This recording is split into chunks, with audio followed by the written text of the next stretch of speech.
चलिए आगे बढ़ते हैं खबरों में। अब बात लोकसभा चुनाव की। औरंगजेब को लेकर संजय राउत के बयान का उद्धव ठाकरे ने समर्थन कर दिया है। उद्धव ठाकरे ने औरंगजेब का नाम लेकर बीजेपी पर कई आरोप लगा दिए। उद्धव ठाकरे ने क्या कुछ कहा है, आइए आपको सुनवाते हैं। की आज तुम्ही जे करता ही औरंगजेबीच वृत्ती आहे, घाबरवून टाकायचं, पक्ष फोडायचे। मला खरोखर काही वेळेला लाज वाटते, ज्या मातीमध्ये छत्रपती शिवाजी महाराज जिजाऊ सारखी दैवत जन्माला आली, आपल्याला अभिमान आहे की आपलं भाग्य आहे की आपण देखील त्याच मातीत जन्माला आलो आणि त्याच मातीमध्ये हे खंडोजी खोपडे, सूर्याजी पिसाळ, अनाजी पंत यांचे वारस सुद्धा जन्माला येतात अजून। देवेंद्र फडणवीस परवा जे बोलले, काय बोलले? मी म्हणे बोललो तर मी पुन्हा येईन, मी 2 पक्ष फोडून परत आलो। अरे लाज वाटली पाहिजे तुला, 2 पक्ष फोडायची वेळ आली तुझ्यावरती। आणि मोदी जे बोलतात मैं अकेला सब पे भारी, अहो मोदीजी असं जर असेल तर उद्धव ठाकरेला संपवायला तुम्हाला कचऱ्याची गाडी का फिरवायला लागते? सगळ्या कोपऱ्यात पडलेला कचरा का गोळा करतोय? औरंगजेब विवाद में ओवैसी भी कूद गए। उन्होंने संजय राउत और उद्धव से सवाल पूछा। ओवैसी ने क्या कहा, देखिए इस रिपोर्ट में। ओवैसी महाराष्ट्र के छत्रपति संभाजीनगर पहुंचे, जहां उन्होंने अपनी पार्टी के उम्मीदवार इम्तियाज जलील के लिए वोट मांगे। ओवैसी ने संजय राउत के बयान पर जवाब देते हुए नया सवाल उठा दिया। गांधी को मारने वाले कहां पैदा हुए थे? गोडसे कहां पैदा हुआ था? ये जो मुंबई की सड़कों पर फसाद हुआ था, जिसमें हिंदू मुसलमान मारे गए थे, उनको मारने वाले कहां पैदा हुए थे?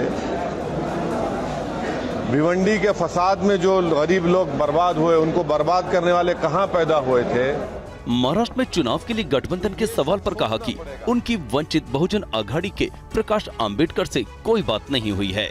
नहीं, बाड़ा साहब से हमारी अभी तक कोई बातचीत नहीं हुई है और मैं पहले भी कहा हूं, आज भी कह रहा हूं, मैं इम्तियाज साहब, हमारे पार्टी के तमाम लोग उनकी बड़ी इज्जत करते हैं, करते रहेंगे।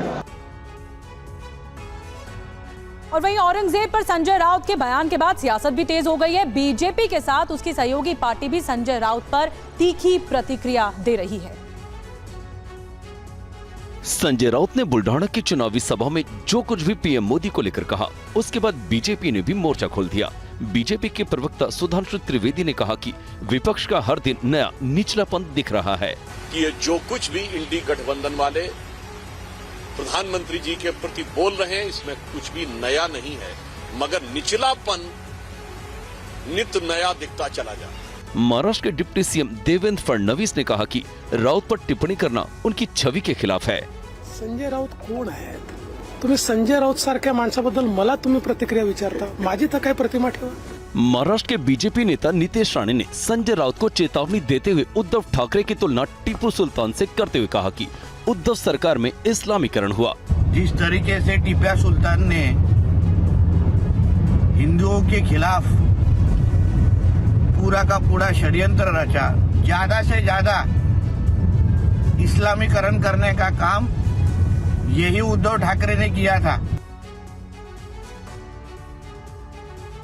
संजय राउत के जिस बयान को लेकर इतना घमासान मचा हुआ है, आपको राउत का वो बयान भी सुनवाते हैं। चुनाव से पहले महाराष्ट्र में फिर औरंगजेब की एंट्री हो गई। महाराष्ट्र के बुल्ढाना की एक सभा में संजय राउत ने औरंगजेब का नाम लेकर पीएम मोदी पर ऐसा बयान दिया, जिससे एक बार फिर राजनीतिक मर्यादा की लक्ष्मण रेखा पार कर दी। संजय राउत जब पीएम को लेकर टिप्पणी कर रहे थे, तो उस दौरान उद्धव ठाकरे भी मंच पर मौजूद थे। महाराष्ट्रात शिवाजी महाराज जन्माला आले आणि औरंगजेबाचा जन्म गुजरातमध्ये झाला।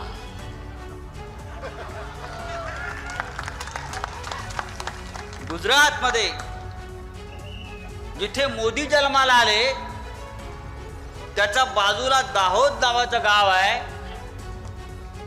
तेथे औरंगजेब जन्माला आला आणि म्हणून ही औरंगजेबी वृत्ती गुजरात आणि दिल्लीतून या महाराष्ट्रावर चाल करून येते आहे आणि शिवसेनेच्या विरोधामध्ये, आमच्या स्वाभिमानाच्या विरोधामध्ये